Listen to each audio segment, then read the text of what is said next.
चीन ईरान को नए मिसाइल दिफाई निजाम फराहम करने के लिए तैयार है। ध्यान से सुना आपने, चीन ईरान को नए मिसाइल दिफाई निजाम यानी मिसाइल डिफेंस सिस्टम फराहम करने के लिए देने के लिए तैयार है। अब जब देने के लिए तैयार है, यह खबर आ गई, इसका मतलब क्या है आप समझ सकते हैं कि फिर कहां तक मामला चल चुका होगा। और यह कहां से आ रही है खबर? अमेरिकी इंटेलिजेंस जायजों के मुताबिक, अमेरिकी इंटेलिजेंस जायजों के मुताबिक चीन आने वाले हफ्तों में ईरान को कंधे पर रखकर फायर किए जाने वाले फिजाई दिफाई मिसाइल सिस्टम, जिसे कहते हैं मैन पैड्स, MANPAD, जिसे क्या कहते हैं मैन पैड्स, और ये कंधे पर रखकर मिसाइल फायर किए जाने वाला फिजाई दिफाई सिस्टम है, यानी कि एयर डिफेंस सिस्टम है। यह फराहम करने की तैयारी कर रहा है। और यह बात कौन कह रही है, कह रहा है, यह रिपोर्ट कौन दे रहा है? यह खुद अमेरिका की इन्वेस्टिगेशन एजेंसी है, वो ये बता रही है, अमेरिकी इंटेलिजेंस एजेंसी के मुताबिक ये खबर है। अब आप सोचें तो इससे क्या फर्क पड़ सकता है। यह बात 11 अप्रैल को CNN ने भी रिपोर्ट की है। देखिए, मैं कोशिश ये करता हूं कि जहां तक आपको खबरें दूं तो उसका जरिया क्या है, कहां से खबर हमने ली है, या कौन सी एजेंसी है, किसके हवाले से रिपोर्ट आ रही है, तो यह आपको बताना जरूरी होता है। इसके जवाब में वॉशिंगटन में चीनी सिफारत खाने के तर्जुमान ने इस रिपोर्ट की तरदीद की है। ठीक है, चीन ने कहा कि नहीं, हम ऐसा नहीं करने जा रहा। लेकिन यह रिपोर्ट कौन दे रहा है? मैंने फिर से बताया कि अमेरिका के इंटेलिजेंस रिपोर्ट के मुताबिक ऐसा होने जा रहा है। तर्जुमान ने कहा है कि चीन ने कभी भी तनाजे में शामिल किसी फरीक को हथियार फराहम नहीं किए, जेर बहस मालूमात दुरुस्त नहीं है। उन्होंने एक फॉर्मेलिटी निभा दी। बहरहाल, तो जो कंधे पर रखकर फायर किए जाने वाला मिसाइल फिजाई डिफेंस सिस्टम है, जिसे शॉर्ट में कहते हैं मैनपैड्स, MANPAD। मैनपैड्स को इस जंग के दौरान कम बुलंदी पर परवाज करने वाले अमेरिकी जंगी तैयारों और फौजी जहाजों के लिए एक गैर मुतनासिब खतरा करार दिया गया है, जो अमेरिका और इसराइल ने 28 फरवरी को ईरान के खिलाफ शुरू की थी। अमेरिका और ईरान के वफूद यानी डेलीगेशंस इस हफ्ते के आखिर में जंगबंदी के बाद अमन मुज़ाकरात के लिए पाकिस्तान पहुंचे थे, लेकिन वहां क्या हुआ आप जानते हैं। इससे कबल इसी हफ्ते चीनी सिफारतखाने के तर्जुमान ने CNN को बताया था कि बीजिंग जंगबंदी और तनाजे के खात्मे में मदद के लिए काम कर रहा है। और खुद अमेरिकी सदर डोनाल्ड ट्रंप ने भी साथ को माना था। अमेरिकी सदर डोनाल्ड ट्रंप ने एक प्रेस कॉन्फ्रेंस में कहा कि ईरानी अफवाज ने एक कंधे से फायर होने वाला, हरारत को तलाश करने वाला मिसाइल इस्तेमाल करके अमेरिकी F-15 तैयारा मार गिराया। पिछली रिपोर्ट्स में कहा गया था कि चीन ईरान को जदीद सेंसर सिस्टम्स और रडार्स भी फराहम कर रहा है, जैसे YLC-8B, जो स्टेल्थ तैयारों का सुराग लगाने और इलेक्ट्रॉनिक निगरानी करने की सलाहियत रखते हैं। स्टेल्थ तैयारे मतलब ऐसे फाइटर जेट्स जो आसमान में उड़ते हैं तो वो दिखाई नहीं देते, यानी दुश्मन के जितने भी सिस्टम्स हैं, रडार सिस्टम्स, उनको वो नजर नहीं आते, वो ट्रैक नहीं कर पाते, जैसे लगता है कि वो आसमान में है ही नहीं, वो दिखाई नहीं देते और बम गिरा देते हैं। तो ऐसे मिसाइल, ऐसे जो जेट है, फाइटर जेट, उनको भी ये मार गिरा सकता है। कौन? YLC-8B पता लगा लेता है। तो ये सिस्टम, ये पिछली रिपोर्ट्स में कहा गया था कि चीन ईरान को जदीद यानी मॉडर्न सेंसर सिस्टम्स और रडार्स भी फराहम कर रहा है, जैसे कि YLC-8B, जो स्टेल्थ तैयारों का सुराग लगाने और इलेक्ट्रॉनिक निगरानी करने की सलाहियत रखते हैं। उधर अमेरिकी इंटेलिजेंस के मुताबिक अमेरिका और इसराइल के 5 हफ्तों के मुसलसल हमलों के बावजूद ईरान के पास अब भी हजारों बैलिस्टिक मिसाइल मौजूद हैं। हजारों बैलिस्टिक मिसाइल मौजूद हैं। किसकी रिपोर्ट है? अमेरिकी इंटेलिजेंस रिपोर्ट है।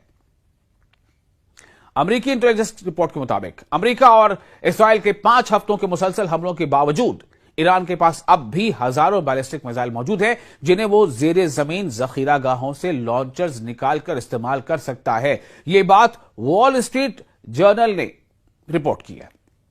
अमेरिकी वजीर जंग, जिन्हें वहां कहा जाता है वॉर सेक्रेटरी, अमेरिकी वजीर जंग पीट हेग्सेथ ने इस हफ्ते सहाफियों से बात करते हुए कहा था कि अमेरिका इसराइल की बमबारी मुहिम ने ईरान के मिसाइल प्रोग्राम को अमलन तबाह कर दिया, मतलब लगभग खत्म कर दिया, और इसकी फौज को कई सालों के लिए गैर मौसर बना दिया है। ताहम वॉल स्ट्रीट जर्नल के मुताबिक अमेरिकी हुकाम का कहना है कि ईरान जंग के दौरान तबाह या जेर जमीन दफन होने वाले कई लॉन्चर्स को दोबारा निकाल या मरम्मत कर सकता है। चीनी बयान में मजीद कहा गया, चीन का भी बयान आया कि एक जिम्मेदार बड़ी ताकत के तौर पर चीन हमेशा अपनी बैन अल-अक़वामी जिम्मेदारियां पूरी करता रहेगा। अब इसमें समझिए इसके माने क्या है, इस माने को आप समझिए क्या सेंटेंस क्या है। देखिए डिप्लोमेसी में कैसे सेंटेंस का इस्तेमाल किया जाता है कि एक जिम्मेदार बड़ी ताकत के तौर पर चीन हमेशा अपनी बैनुल अक़वामी यानी इंटरनेशनल रिस्पॉन्सिबिलिटीज, बैनुल अक़वामी जिम्मेदारियां पूरी करता रहेगा। हम अमेरिका से मुतालबा करते हैं कि बेबुनियाद इल्जामात लगाने, गलत रवाबित कायम करने और सनसनी फैलाने से गुरेज करे और मुतल्लिका फरीक़ैन कशीदगी कम करने के लिए मजीद इक़दाम करे। अगरचे जंग के दौरान ईरान के तकरीबन निस्फ मिसाइल ज़खायर इस्तेमाल या तबाह हो चुके हैं, ताहम अमरीकी और इसराइली हुक्काम के मुताबिक ईरान के पास अब भी हजारों दरमियाने यानी मिडिल रेंज और कम फासले तक मार करने वाले बैलिस्टिक मिसाइल मौजूद हैं। मजीद यह कि अमरीकी हुक्काम के मुताबिक ईरान के ड्रोन जखीरे का भी निस्फ से ज्यादा हिस्सा इस्तेमाल या तबाह हो चुका है, लेकिन वो रूस से मजीद ड्रोन हासिल कर सकता है। यह सब अमरीकी इंटेलिजेंस है, उसकी बुनियाद पर है। अब आप सोचें कि क्या हालात हैं। अभी भी ईरान खुद अमेरिका की नजर में कितना मजबूत है, यानी वो जो रिपोर्ट्स हैं उसके मुताबिक। और डोनाल्ड ट्रंप की अगर आप सुने या पीट हेग्सेथ की सुने तो ईरान तो कब का खत्म हो चुका। उसकी नेवी खत्म, उसकी एयरफोर्स खत्म, उसके मिसाइल खत्म, उसके ड्रोन खत्म, उसके लीडर्स तमाम खत्म। ये अमेरिका कह रहा है, डोनाल्ड ट्रंप कह रहे हैं, पीट हेग्सेथ कह रहे हैं। जब से मशरिक़ वस्ता में इजराइल, अमेरिका और ईरान के दरमियान जंग शुरू हुई है, उसके बाद से लगातार ईरान के अंदर काफी ज्यादा तबाही हुई।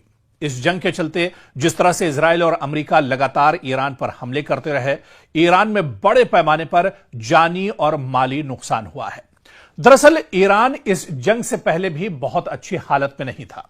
ईरान की कंडीशन के बारे में भी हम बात करेंगे, लेकिन जो बड़ी खबर है दरअसल हम आपको बताना चाह रहे हैं वो दरअसल इंसानियत से जुड़ी हुई है। इंसानियत का दर्द लोग किस तरह से समझ रहे हैं इस बीच, उस पर भी हम बात करेंगे।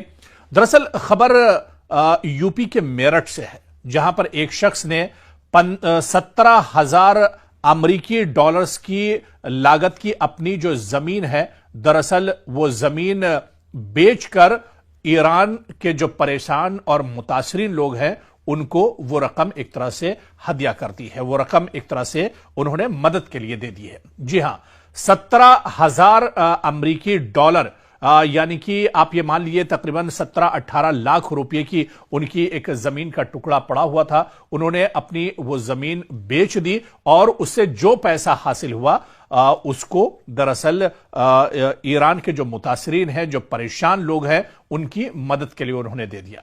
दरअसल इस तरह की खबर पहली बार सामने नहीं आई है। आप देखिए कि जब से मशरिक़ वस्ता में हालात खराब हुए, ईरान पर जब से हमले शुरू हुए, उसके बाद से ही हिंदुस्तान के अलग अलग हिस्सों से, अलग अलग रियासतों से इस तरह की खबरें आती रहीं। और अलग अलग रियासतों में आप देखिए, सबसे पहले जम्मू कश्मीर से खबर आई थी, जहां पर ईरान के मुतासरीन के लिए लोगों ने बड़े पैमाने पर अतिया किया था। लोगों ने बड़े पैमाने पर अपने जेवरात, घर के सामान, जिसके पास जो कुछ था वो एक तरह से ईरान के मुतासरीन के लिए उन्होंने निकाल दिया था, एक तरह से हदिया कर दिया था या अतिया कर दिया था। और उसके बाद फिर करगिल से इसी तरह की खबरें आई। करगिल से तो बल्कि इस तरह की चौंकाने वाली खबरें आई जहां पर लोग हर तरह से ईरान के मुतासरीन की मदद कर रहे थे। वहीं पर एक शख्स ने अपनी जो मुर्गी दरअसल पाल के रखी थी उसकी बोली लगा दी थी, और उस मुर्गी की बोली तकरीबन 1.25 लाख रुपये लगी थी। और उस मुर्गी की नीलामी से जो पैसे निकल कर आए थे वो ईरान के मुतासरीन के लिए एक तरह से उन्होंने दिए थे। और इसी तरह से करगिल में ही एक और खबर आई थी लद्दाख से, जहां पर एक शख्स ने एक अंडे पर बोली लगाई थी और उस एक अंडे की कीमत तकरीबन 25-26 हजार रुपये लगी थी। उस अंडे की बोली से जो पैसे मिले थे वो ईरान के मुतासरीन की मदद के लिए उन्होंने दरअसल दे दिए थे। तो इस तरह की खबरें इससे पहले भी आती रही हैं और यह दरअसल इंसानी जज्बा है। आप देखिए कि सरहदें यहां पर माने नहीं रखती हैं, दूरी और फासला यहां पर माने नहीं रखता है। ईरान हिंदुस्तान से बहुत दूर है, लेकिन ईरान के अवाम का दर्द हिंदुस्तान में महसूस किया जा रहा है। जब ईरान के लोग परेशान हाल हैं, जब जंग की हालत से ईरान गुजर रहा है, ईरान में बड़े पैमाने पर जानी और माली नुकसान हुआ है, तो वहां के लोगों की मदद के लिए हिंदुस्तान के अवाम ने हाथ उठाए हैं। और हिंदुस्तान में आप देखिए कि कश्मीर से लेकर कन्याकुमारी तक शायद ही कोई ऐसी जगह बची हो जहां पर ईरान की मदद के लिए हाथ आगे ना आए हो। और ऐसे में इस तरह के बहुत से वाकयात निकलकर सामने आए जहां पर लोगों के पास उनके घर में जो कुछ था वो एक तरह से ईरान के मुतासरीन के लिए निकालकर उन्होंने सामने रख दिया। और दिल्ली में ईरान की जो एम्बेसी है उनके हवाले दरअसल उसकी कीमत या उसकी जो रकम थी उनके हवाले कर दी गई ताकि ईरान के अवाम तक ये मदद पहुंचे और ईरान के अवाम की एक तरह से इसके जरिए से उन्हें राहत मिल सके। तो दरअसल ये इंसानियत है, ये एक हमदर्दी है कि इतना फासला और इतनी दूरी होने के बावजूद, एक मुल्क से दूसरे मुल्क की सरहदें बटी होने के बावजूद दरअसल इंसानियत बटी नहीं है। जिसके सीने में भी दिल होगा वो दरअसल इंसानियत के दर्द को महसूस करेगा। और हिंदुस्तान के अवाम ने यह दर्द महसूस किया और जो ईरान में परेशान कुन हालात हैं, जो मुतासरीन हैं, उनकी बढ़ चढ़कर हिंदुस्तान के लोगों ने मदद की है।